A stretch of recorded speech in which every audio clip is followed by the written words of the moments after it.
What's going on, YouTube? Been a minute, tapping in. Hope everybody living good, healthy, and everything. Like and subscribe. This your boy, I'm back. Let's check out this woman here. We're gonna go to Kentucky, man. This right here, it kind of hit me right here. Because nowadays, you never know what's going on and how a person is feeling. So it's sad, man. Rest in peace, these two young kids, man. Let's check it out. Boys! Peanut! What? A mom in Kentucky is behind bars charged with murdering her two young sons. We're talking with Colonel Alex Payne, Chief Deputy at the Sheriff's Office, about the investigation so far. Welcome to Sidebar, presented by Law and Crime. I'm Jesse Weber. A horrible situation to talk to you about right now in Kentucky. A 32-year-old woman, Tiffany Lucas, is accused of shooting her own children. Bullitt County deputies arrived at a home in Shepherdsville, that's south of Louisville, around 11 a.m. on Wednesday. And that is where two boys, ages 6 and 9, were shot. A neighbor reportedly found the children with gunshot wounds in a bedroom, called 911. The boys were taken by ambulance to a children's hospital with a police escort, but they both died. The Bullitt County judge set a $2 million bond for Lucas on Thursday, saying that she is a danger to others. Lucas is charged with 2 counts of murder. She's going to be back in court next week. I want to bring in right now a very special guest to talk about this. One of the members of the Bullitt County Sheriff's Office, Colonel Alex Payne, Chief Deputy at the Sheriff's Office, is with us. Colonel, thank you so much for taking the time. Really difficult case. I really just want to start off, how is the community reacting to this? How is the family of the boys reacting to this? As you would expect, in shock, a lot of grief, horrific act, just as you would expect any community, I guess, across this country to react to something like this. It's shocking. It's something that you never want to confront, but unfortunately we have. However, we have a strong community here in Bullitt County, and they're supporting the loved ones, the family of these young children. In your career in this community, have you ever seen anything like this? No. Yeah. No. I want to get into it, try to understand it. First, let's start from the beginning. How was there a witness that told police that Lucas did this? There, we have a witness that was located there on scene. But we're still into that part of the investigation. We'll still be hammering that out, but there were statements evidently that were made there on scene.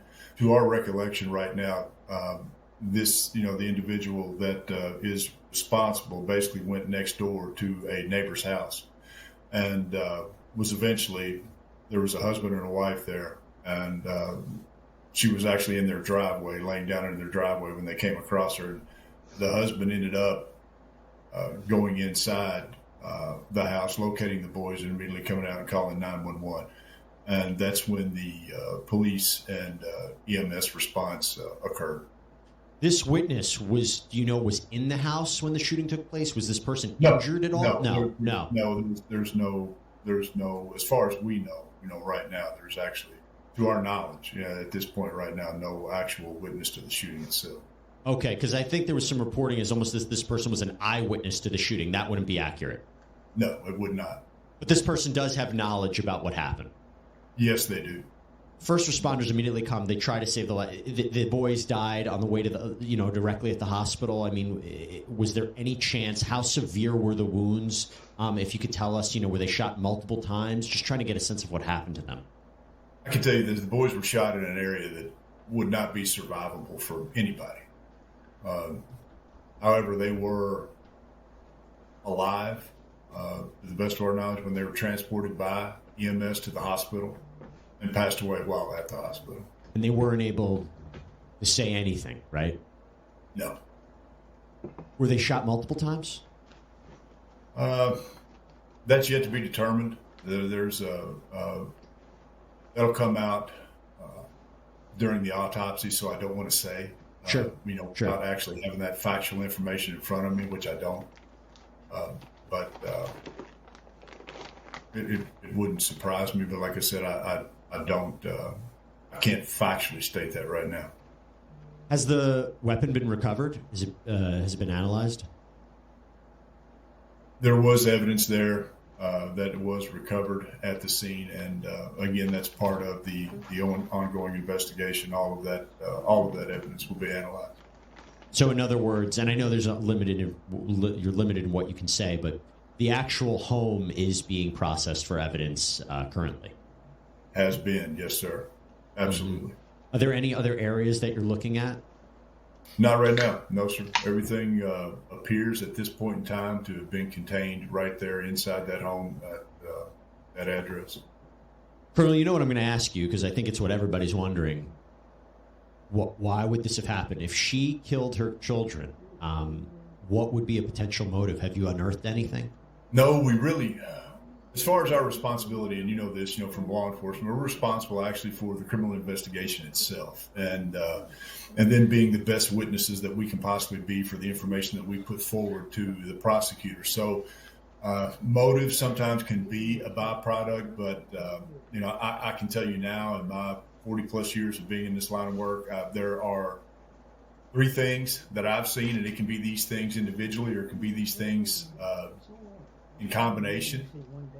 You can have a individual who is suffering from some type of mental illness. You can have an individual who has some type of substance abuse problem, or that individual can simply be just that evil, or it can be a combination of those things. I haven't seen any other outliers other than those 3. And so right now, I guess it's, anybody's guess as to which one of those she covers. So there's no evidence at this point about which of those paths she might have gone down if she did this? No, not right now. Not that I know of. What do we know about her? Do we know anything about her relationship with her children? That'll come out, and you know how these things go. Yeah. We respond there. This is the first time we've come across these people, this family, these neighbors, and it's under these horrific circumstances that we have to basically turn back time, from the time that we arrive on the scene to basically recreating the last moments of the lives of those young boys, and then start digging into all of their lives and just kind of turning everything back and putting it together as best we can. So this early in the investigation, that's we really, we will learn, as we go forward, but right now there's not just a whole lot. Let me just take a step back here, Colonel, and just to make sure, the evidence right now, and it is early in the investigation, it points to Tiffanie Lucas, right? There's nothing else that would suggest someone else did this. You're right. Yeah, there's nothing else. There's nothing else that points to anyone else. Anybody been calling in saying, hey, listen, now that this happened, I know some more information about Tiffanie Lucas. I know something about the kids. Anybody, you've been getting tips at all? To my knowledge, no. We've spoken with family members, of course. Those that have reached out to us, and those that we've located through. But other than that, other than just going through a normal investigative process, as far as contacting everybody that we can get information on, family members, things like that we can contact, we're putting that together. And then when all of that is done, we'll have a more comprehensive idea of what that family dynamic was like. What has the family said about this, if you can share? They're the same way that the vast majority of the community is, or all of the community, to my knowledge. And they're in shock. They're extremely they're torn up. They're I can't believe it. You get the comments like that. I can't believe this happened. It's unreal to them, which is common in these things. And that's the reaction that at least that I've been getting from them. Miss Lucas doesn't have a criminal record or anything like that? Not that I'm aware of. No, sir. What about the father of the children? Do we know anything about him? I believe one father is deceased. I believe another father has been out of the picture for quite some time. And without going into a whole lot of detail on those, that's about the extent of that. Again, I know that you can't say much, but when Lucas was brought into custody, did officers have a chance to speak to her at all? No, that's something that we don't do initially. Right. Until we Mirandize that individual. until we started. And then, of course, detectives. She was taken away from that scene, brought to one of our facilities, and interviewed there. And during that time, and we avoid any conversations, any questions, anything like that. So there was none of that until the detectives got there and then went about the proper process of that interview and interrogation. Anything you could tell us about that interrogation? No, sir, not right now. Unfortunately, no. I understand. We saw that apparently Lucas had posted on her Facebook as recently as Halloween showing her and the boys in, I think, Star Wars costumes. That was particularly chilling, how you go from that to now the situation we have here and what she's accused of. Did you have a chance to see that? I did. Yeah, and some other photographs with the children. But yeah, it's just it's horrible. My understanding is she has a preliminary hearing scheduled for November 14th. If you can, what can we expect from that? That'll be up to the courts. Like I said, as far as what we control the investigation. So that's what we're doing. We're putting together all that material, that investigation itself will be presented to Commonwealth attorney, who then will make the decision to probably put that before a grand jury. A grand jury will consider all the evidence that's presented there and decide to indict or not. And then the case will go forward from there. It's just the typical judicial process that'll be taking place. And we don't have any control of that, of course. That's just the courts. At this point in time, will be the best witnesses for the case that we put forward as we possibly can. Do you think that this is going to be a rather complex investigation, or at this point, do you feel like you have almost everything you might need here? You never can tell. I mean, Right. Right now, you're going to get what you're going to get. And right now we're trying to gather everything that we possibly can, that we have knowledge of, to put together as part of our investigation to present to the Commonwealth. Colonel, before I let you go, any message to the community, any message to our viewers or listeners about how they can help here? Anything that they can do to further the investigation or try to understand what happened here? We have a tip line. And people in the community in Bullitt County are actually very good at utilizing that. And we have a very good relationship with the people of Bullitt County. And they know, all they have to do is come forward if there is anything that they may have, which in this particular case, I don't know what that would be. But if they think it is of some importance, even minor things, I don't believe anyone would hesitate, due to the circumstances in this case, of coming forward and contacting someone from this office to help us out. Colonel Alex Payne, thank you so much. I know this is a difficult time. It's rocked your community. It has clearly rocked that family. Yeah, so check it in, and I looked her up and everything, and I see a lot of different videos of the young lady and her kids. It's just, man, I know one of the kids' fathers are dead, and the other one I don't know. It's just a sad situation, man. Check this out, y'all.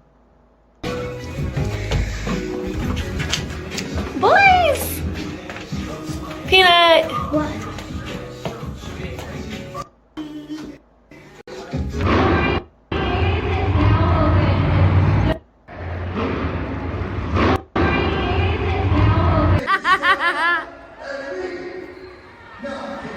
Y'all having a good time?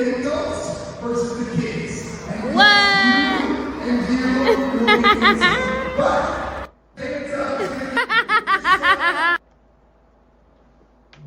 And then I look at that all the way till we come here to this. Sad, man. Check this out, y'all. Don't forget to like and subscribe. Neighborhood is stunned, now looking for the answers to an unthinkable crime. Police say 2 young boys were killed by their own mother. Tiffanie Lucas was arraigned in court this morning, charged with 2 counts of murder, and she will be staying behind bars on $2 million bond. Our Connor Steffen and photojournalist Addie Hill take us to Bullitt County. Just past the Jefferson-Bullitt County line, You don't expect this, no matter where you live. a community is grappling with the tough loss of 2 young lives. From neighbors who knew them, Just put yourself in these people's place and think, well, it can happen to anyone. And to officers who tried to rescue them. I'll give you the cliche answer first. It's part of the job, but it's the part that you dread. the part that you hope that you go your entire career and never see. Officers arrived at this home on Bentwood Drive around 11 Wednesday morning, where they rushed 2 young boys just 6 and 9 years old to the hospital. They were alive and remained so until they got to the hospital. Police believe this woman, 32-year-old Tiffanie Lucas, shot and killed her 2 sons. She's charged with 2 counts of murder. At this time, the Bullitt County Sheriff's Office is not sharing any information on the moments leading up to the shooting or what Lucas's motive may have been. Right now, she remains in custody at the Bullitt County Detention Center. Whether you think it's mental illness, just pure evil, combination of both, pick your poison. None of it's good. The result is horrific. It's hard to underscore the deeply somber feeling right now in this area. Neighbors tell us it was just yesterday that they saw the boys playing out front in a yard. Been living here since 2004. For this longtime neighbor who asked we don't show his face or share his name. How do you think the neighborhood's reacting? Have you talked with neighbors about this? I talked to a couple of neighbors, and they're kind of upset that they find out 2 little boys got shot. That's kind of upsetting. Nobody back here wanted to hear about kids getting shot. Nobody wants to hear people getting shot at all. It was shocking, actually. Nobody ever thinks it's going to happen in your neighborhood. As a Bentwood Drive house stands empty tonight. Just love your family and hope nothing like this ever happens to anyone else. Those mourning the loss are looking past the act of what happened. Those kids went to schools. Those kids had friends. Those kids had families. And keeping close to their hearts, the 2 young lives taken too soon.